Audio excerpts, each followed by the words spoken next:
So next up, do developers what does what developers put on privacy labels match what the apps actually do? Intrigue abounds in this work from the University of Illinois Chicago, University of Richmond, and George Washington University. Our speaker is going to be Adam Aviv, and the work was also done by Amir Ali, David Balash, Monica Kodwani, and Chris Kanich. So whenever you're ready, Adam. Hi everyone. Thanks for the wonderful introduction. Yes, this is work done by myself and a number of students, Mir and David and Monica. David's now faculty at Richmond, and so we have many affiliations on this, which is great. All right, so privacy policies are ubiquitous. We've had a number of talks on this in this session. They're kind of everywhere. And I'm assuming maybe this room is a little different, but in most settings we don't read them because they are extremely long and involved. And I think the good analogy is like it's that receipt you get at CVS for paying all of $3 for like some gum or something like that. Like it's all this extra stuff on top that is very, very hard to process. And so one of the things that has one of the motions in the community is trying to make this life better by thinking not just about like the ingredients like of what's going on in food, like how do we bake a cake, but like what is the outcome of this? And in the IoT community, there's been a lot of push towards doing labels like nutrition labels that we have on food. And in 2020, Apple kind of with not a lot of like didn't really tell a ton of people, but then all of a sudden like in a big fell swoop, decided that all apps should have these kind of privacy labels that they have developed and tell you what is going on in these apps in some meaningful way. So if you were in the talk yesterday, you probably would have seen something like this, but let me just give you an overview of what these labels look like and how they are supposed to represent the actions of an app.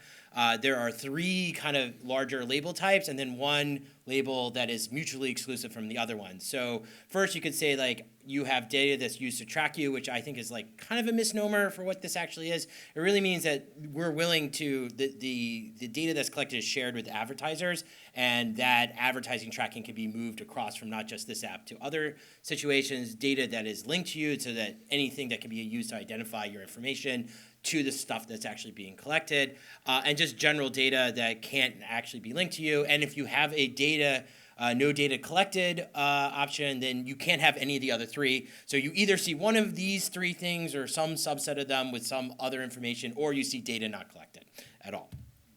And then if you go a little bit further down, there's like this tree of extra stuff that goes on. So first you have the privacy type, like I said, that's data linked to you. And then you have the purposes, which is like, oh, it's going to be used for third-party advertising. And then the actual category. So in this case, it's like purchases, identifiers, and usage data. And then even one level down, they actually specify the data type that's being collected as well. All right, so this is all like a big wind-up to be like, oh, there's just a lot of information here. But the problem is these things are really not verified at all. I'm not the only researcher to work on this. Other people have published this. And if you go and look and actually ask Apple what to do, they say, hey, you know what?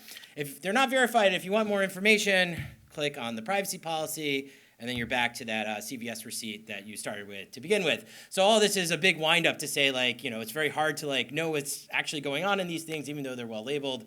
The supposed ground truth are actually these privacy policies. So you're kind of like in this like the snake eating its tail situation. So what we're trying to do is actually figure out whether or not these privacy policies are somehow meaningful to the actual labels that we see being applied. And so in some prior work, not ours, by our Hokes et al., published an NLP analyzer of privacy policies, which spit out some labels. They're not the same labels as privacy labels. And we wanted to know, if we analyzed all these policies, do the labels that are associated with the policies actually match the labels that are associated with how Apple describes apps should be labeled? So we started down this road, and the first thing we realized is that Polissus, unfortunately, is proprietary software, and they wouldn't share it with us, and so that was really a bummer. So then we first started, and we implemented it from scratch. This is a real picture of Masood working on Polissus from scratch. It wasn't actually as bad as this, but so Masuda, the first author, re-implemented it. And we sent this paper in for submission. It didn't, whatever. Long story short, like, they didn't like that, and they were like, you should use better techniques. So actually, we implemented it twice. The second time using BERT and some training on that. And we did like the standard bidirectional training, and we built it on PrivBERT, which is a model that's already trained on 1 million privacy policies. And then we did additional training on the OPP 115 set, and we spit out the Polissus labels. And what kind of a nice fun thing is that the BERT thing is like substantially better than the classic NLP model. So this is part of our artifact. So if you're interested in our implementation to get to this point, you can go find it, and you could use it in your own research, which is really great. All right, so how this all came up is that we've been crawling the App Store for almost 3 years now. And we have privacy labels going back for a while, but we looked at one kind of measurement, and then we also downloaded as many privacy labels as we could. This resulted, all the privacy labels and also all the policies has resulted in 474,000 apps and their privacy policies, including also their privacy labels. We then sent all that through our analysis, and then we matched up Polissus labels to the privacy policy labels, the actual privacy labels that came out of the that were actually labeled by the developers. And the answer is, like, are these things the same? Not even close. It's miles apart, which is not to be surprising, but why this is kind of the more interesting thing, and where they differ is also very interesting as well. So I just want to, because I kind of went away from this, I want to come back just to remind everyone what these labels look like. Remember, we have 3 kind of main privacy types, and then we have this mutually exclusive one, which is like, we don't do anything. As you might imagine, that we don't do anything is an utter lie. Almost everyone does something, which is pretty easy. And the reason why a lot of people probably don't do anything is when this was implemented, a lot of developers had to upload an app, and Apple required you to select a label, and maybe your production side versus your legal side are different. The production people are like, I don't know what to do. I'm just gonna select do not do anything, and like that just kind of sits around for a long time. So just to kind of show you how different this is, like on the top here we have what the privacy policy labels would say the labeling should be.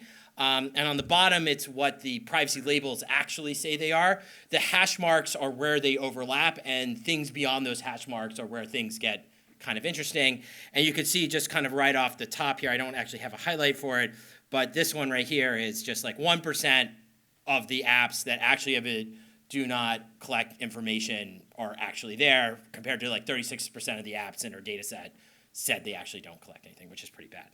But also it gets much worse when you look at things that link to you, which is like something that you should generally be concerned about, like this is things that are identifiable. There's also a really big gap there as well. That's the hash marks here, the lines versus the hashes. It's a pretty big difference as well.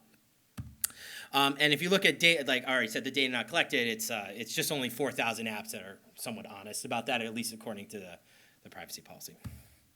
And then if we look at free versus paid apps, you can see like there's supposedly a relative difference again between, like, it seems like, you know, if you paid for the app, they collect less information because you're less part of the ecosystem of like, I have a free app, they're going to sell my data to kind of make up for the fact that you're not paying for it. But when we actually look at what actually happens in the privacy policies, they're actually kind of doing roughly the same thing. So there's not as big a difference as you might expect. So we have a number of other findings that you can look at in the paper. We looked at content rating. So in the US, there is some regulation of if apps focus on children, you're supposed to have special language in your privacy policy, also how you actually manage that data. What's interesting is that many apps are content rated at +4 for various reasons, but did not have a section in their privacy policy about how they handled data for children, although it would have to specifically target children, so there's some qualifiers for that. And then we also looked at how many of these privacy policies are templates. turns out like a huge chunk of these are templates, and that's probably why there's a big discrepancy because a lot of fly-by-night developers, like, they don't know how to create a privacy policy. They go online, what does a privacy policy look like, and then they end up with something that doesn't actually match the privacy labels that they do. So there's a real question of, like, for these that are templates, like, is the privacy policy actually the thing that's not accurate, or is the label accurate? So there's a lot of, like, unknowns kind of in that, which kind of brings up a larger question of, like, what is the true ground truth? It's like, actually, you might think you could just, like, run all these apps and figure it out. That's not as simple as it seems. So there's a lot of questions going on there.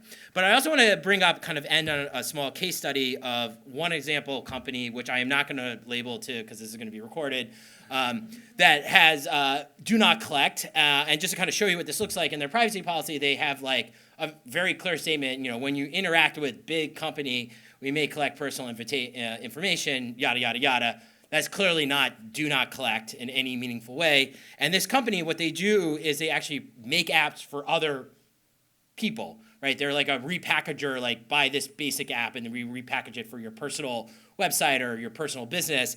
And they have 8,000 apps on the App Store for all these other people that they've done, and none of them have the appropriate label, and they all point to the same privacy policy. So there's a lot of like this, a lot of things that don't work.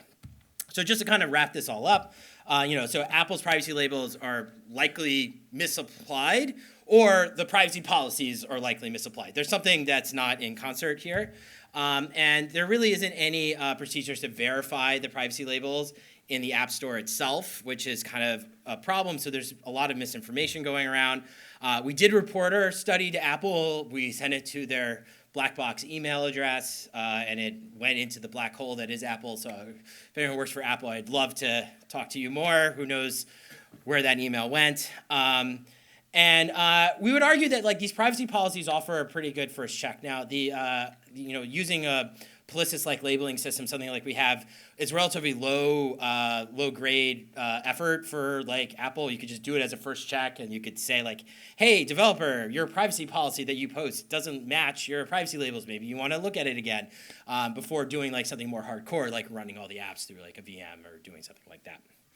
And finally, I would argue we need better solutions all around, like better regulation, better NLP. We also need better ground truth. It's very, very hard, even with the best technology out there, to really know what apps are doing because, so we have some good collaborators thinking about that as well. So anyway, I just end on that point and thank my co-authors who really did all the work. I'm just here for all the glory. So thanks a lot, everyone.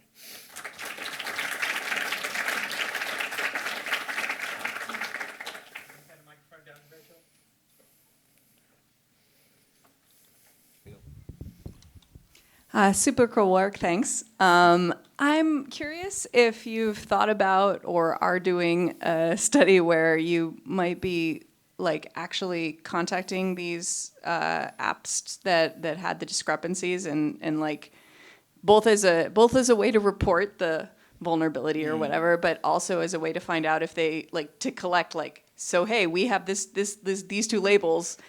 One's from your privacy policy, one's from your thing. Which one's right? And see how they respond or if they respond. That's a great idea. It's not on my research agenda, but I'm going to do it now since it's now in the public. So watch out, everyone. That one's mine. Okay. Yeah. Cool. No. Let's talk later, Rachel. Yeah. That because it sounds cool. Anyway.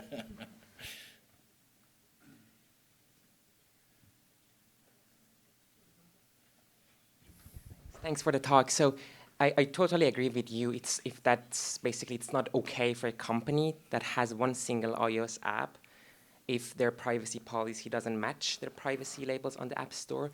But how would you recommend a company that has thousands of different mobile apps, web services, IoT devices, that often they use a single privacy policy to cover all those different thousands of whatever services that they provide to the users. So how would you recommend them to make sure that that single privacy policy matches their privacy labels, basically? Yeah, so this case study I showed that like this one app, this one company, like they're just taking the same app over and over again and reskinning it.